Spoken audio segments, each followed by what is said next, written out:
नमस्कार दोस्तों, स्वागत है आपका अपने डेली अपडेट्स यूट्यूब चैनल पर। हम बात करेंगे तमाम भर्तियों की लेटेस्ट अपडेट को लेकर जो आपकी पढ़ाई एवं परीक्षा से संबंधित होगी। इसलिए वीडियो को जल्दी से लाइक करें, शेयर करें, सब्सक्राइब करें, जिससे आप सभी को इसी प्रकार की सटीक जानकारियाँ मेरे वीडियो के माध्यम से लगातार प्राप्त होती रहेंगी। तो बात कर लेते हैं आज की महत्वपूर्ण खबरों की। बात करते हैं आज की महत्वपूर्ण खबर। एसएससी कंबाइंड ग्रेजुएट लेवल परीक्षा 2019 का अंतिम परिणाम हुआ जारी। अर्थात कर्मचारी चयन आयोग ने शुक्रवार रात कंबाइंड ग्रेजुएट लेवल परीक्षा 2019 का अंतिम परिणाम घोषित कर दिया है और अभ्यर्थी ऑफिशियल वेबसाइट पर जाकर अपना परिणाम देख सकते हैं। एसएससी की ओर से कुल 8,428 पदों पर विज्ञापन निकाला गया था। जो उम्मीदवार डॉक्यूमेंट्स वेरिफिकेशन राउंड में शामिल हुए थे उनका अंतिम परिणाम शुक्रवार रात घोषित कर दिया गया है। तो इस प्रकार आप देख सकते हैं कि अंतिम परिणाम में 7700 अभ्यर्थियों का चयन किया गया है, जिसमें सामान्य श्रेणी में 3285, ईडब्ल्यूएस में 781, जबकि ओबीसी श्रेणी में 1912 और जबकि एससी में 1107 और एसटी में 615 अभ्यर्थी जो हैं सफल हुए हैं। एसएससी की ओर से परीक्षा में शामिल सभी उम्मीदवारों के अंक जो हैं 19 अप्रैल को वेबसाइट पर जारी कर दिए जाएंगे। नंबर चेक करने के लिए अभ्यर्थियों को अपना रजिस्ट्रेशन आईडी एवं पासवर्ड डालना होगा। एसएससी ने अपनी वेबसाइट पर कट ऑफ भी डिटेल जारी कर दिया है।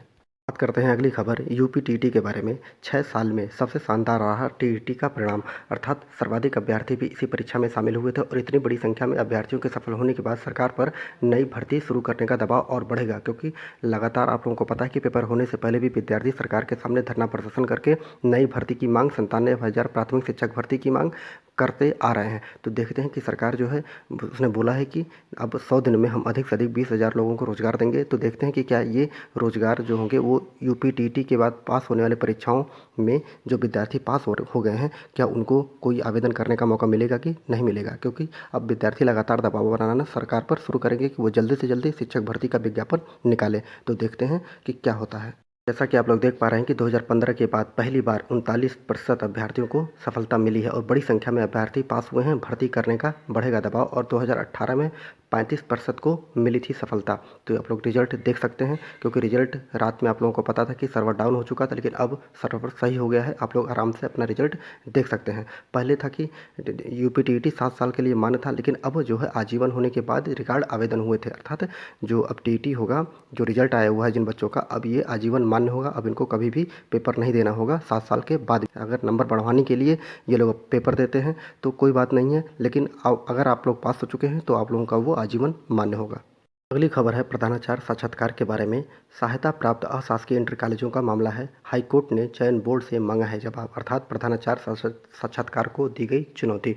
बात क्या है देख लेते हैं कि सहायता प्राप्त अशासकीय इंटर कॉलेजों में प्रधानाचार्य भर्ती के लिए आयोजित साक्षात्कार को इलाहाबाद हाईकोर्ट में चुनौती दी गई है। कहा गया है कि माध्यमिक शिक्षा सेवा चयन बोर्ड भर्ती में ऐसे तदर्थ अध्यापकों के अनुभव को स्वीकार किया है जिसकी नियुक्ति ही शून्य घोषित की जा चुकी है। अर्थात अब महत्वपूर्ण ये हो जाता है कि प्रधानाचार्य साक्षात्कार में ऐसे विद्यार्थी भी हैं जो तदर्थ हैं, और तदर्थ जो है वो लगातार पढ़ाते आ रहे थे। अब उनका जो है आप लोग देख सकते हैं कि उसमें मांगा था एक्सपीरियंस। अब वो अगर वो नौकरी से निकाले जा चुके हैं, सुप्रीम कोर्ट ने तदर्थों को बाहर कर दिया है, तो वो किस बेस पर नौकरी में शामिल होने जा रहे हैं, अर्थात प्रधानाचार्य साक्षात्कार में वो शामिल होने जा रहे हैं। तो याचिका पर सुनवाई कर रहे न्यायमूर्ति सिद्धार्थ ने इस मामले में प्रदेश सरकार और चयन बोर्ड को जवाब दाखिल करने का निर्देश दिया है। तो अब महत्वपूर्ण हो जाएगा, क्योंकि अब इसमें से भी तदर्थों को निकालने का प्लान विद्यार्थियों का हो चुका है, क्योंकि तदर्थ पहले से ही नौकरी से बाहर निकाले जा चुके हैं सुप्रीम कोर्ट के द्वारा। और जो भी मामला होगा मैं आपको लगातार इसे अपडेट करता रहूँगा।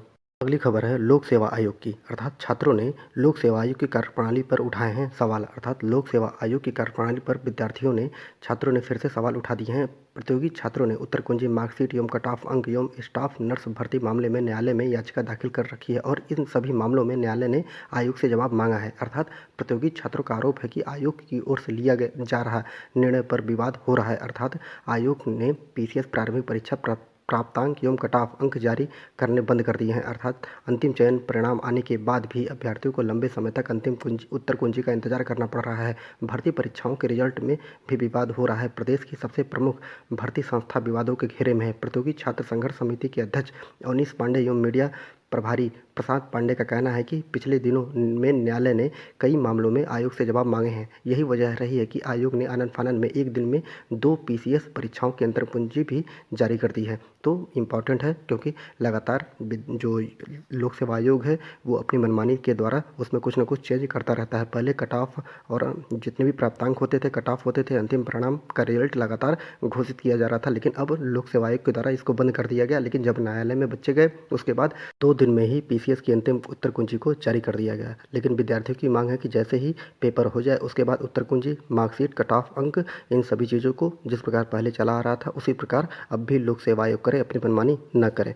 तो इस पर लगातार विद्यार्थी जो हैं लोक सेवा आयोग की कार्यप्रणाली पर लगातार सवाल उठा रहे हैं।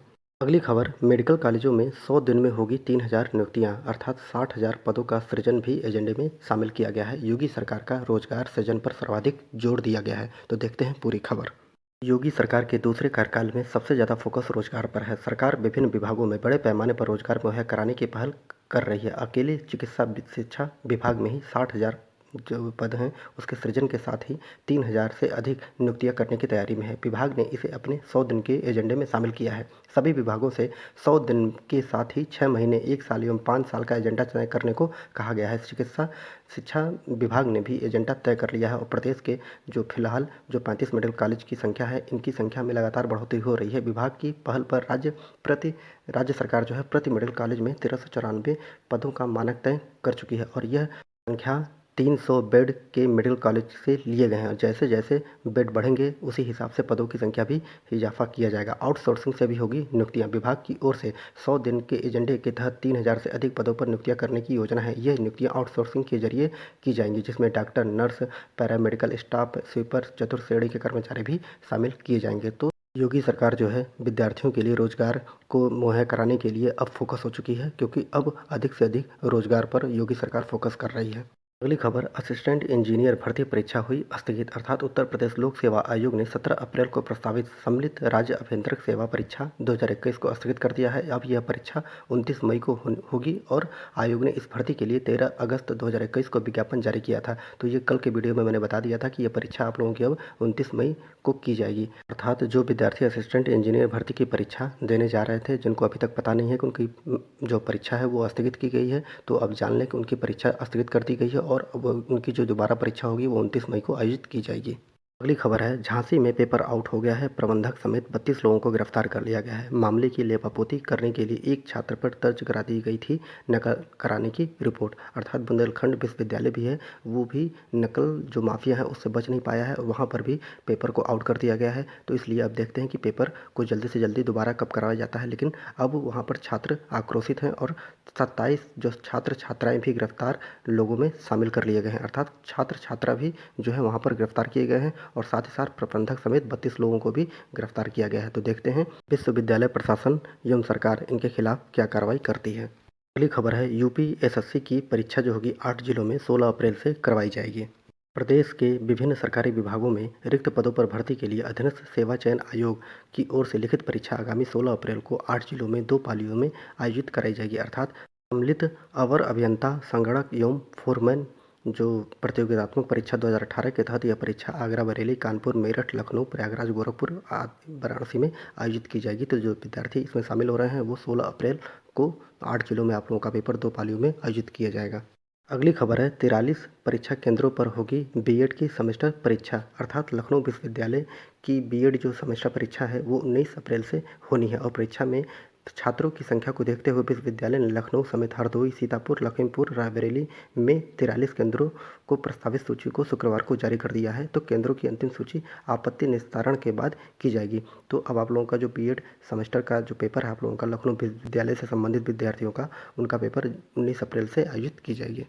अगली खबर है, चयनित 10,000 छात्रों को प्रवेश का इंतजार है। अर्थात निःशुल्क एवं अनिवार्य बाल शिक्षा अधिनियम जो 2009 के तहत प्राइवेट स्कूलों में प्रवेश के लिए चयनित होने के बाद भी अभी तक प्रवेश प्रक्रिया पूरी नहीं हो सकी है और 5 अप्रैल तक पहली लॉटरी में चयनित लाभार्थियों का प्रवेश स्कूलों में हो जाना चाहिए था, लेकिन अभी तक चयनित बच्चों की सूची ही स्कूलों को नहीं भेजी गई है। जिनका चयन हुआ है वो उनके अभिभावक प्रवेश के लिए स्कूल पहुंचे तो स्कूल प्रबंधक ने प्रवेश नहीं देने दिया और अभिभावक स्कूल एवं बेसिक शिक्षा कार्यालय के चक्कर लगा रहे हैं। अर्थात 9,760 गरीब बच्चों का चयन इस बार किया गया है और 13,000 से अधिक आवेदन हुए थे निःशुल्क शिक्षा के लिए। तो जिन बच्चों का नाम आ चुका है, उनको जल्दी से जल्दी प्राइवेट स्कूल अपने यहाँ एडमिशन कराएँ और उनको पढ़ाई करने के लिए जल्दी से जल्दी उनको स्कूल बुलाया जाए, क्योंकि इस प्रकार करने से जो विद्यार्थी हैं, जो गरीब विद्यार्थी हैं, जो मेहनत से वहाँ पर पहुँचे हैं, जिनका कोटा है फ्री पढ़ने का, उनको अगर पढ़ाई नहीं की जाएगी तो ये जो अधिनियम है, अनिवार्य जो शिक्षा का अधिकार अधिनियम है, इसका कोई मतलब नहीं रह जाएगा। इस पे सरकार को हस्तक्षेप करके, प्रशासन को हस्तक्षेप करके जल्दी से जल्दी इन विद्यार्थियों को स्कूलों में भेजा जाए। अब बात कर लेते हैं उत्तर प्रदेश में जो बोर्ड परीक्षाएं हो रही हैं उसके बारे में। सूबे में 4,214 विद्यार्थियों ने छोड़ दी है परीक्षा। उत्तर प्रदेश माध्यमिक शिक्षा परिषद अर्थात यूपी बोर्ड परीक्षा 2022 में शुक्रवार को दोनों पालियों में इंटर की परीक्षा हुई और इस दौरान सूबे के एक भी नकलची नहीं मिला और दोनों पालियों में जो है 4214 विद्यार्थियों ने परीक्षा छोड़ दी है। शुक्रवार को हाई स्कूल की कोई परीक्षा नहीं थी। इंटरमीडिएट की प्रथम पाली में व्यावसायिक वर्ग तथा द्वितीय पाली में अभिकौशल तत्व पुराना पाठ्यक्रम का पेपर लिया गया था। जिले में पहली पाली की परीक्षा में कुल 495 विद्यार्थी पंजीकृत थे, जिसमें से आप लोग देख सकते हैं कि इसमें से अब अधिक से अधिक विद्यार्थी जो है पेपर छोड़ दिए हैं। 4214 विद्यार्थियों ने पेपर छोड़ा है, अर्थात अब जो है सख्ती से यहाँ पर इंतजाम किया गया है, कोई भी नकलची नहीं पकड़ा गया है और एसटीएफ लगातार छापे मार रही है। जहाँ भी पकड़े जा रहे हैं उनके खिलाफ कार्रवाई की जा रही है। अगर आप लोगों को वीडियो अच्छा लगा हो तो वीडियो को लाइक शेयर सब्सक्राइब जरूर करें। पूरा वीडियो देखने के लिए बहुत बहुत धन्यवाद।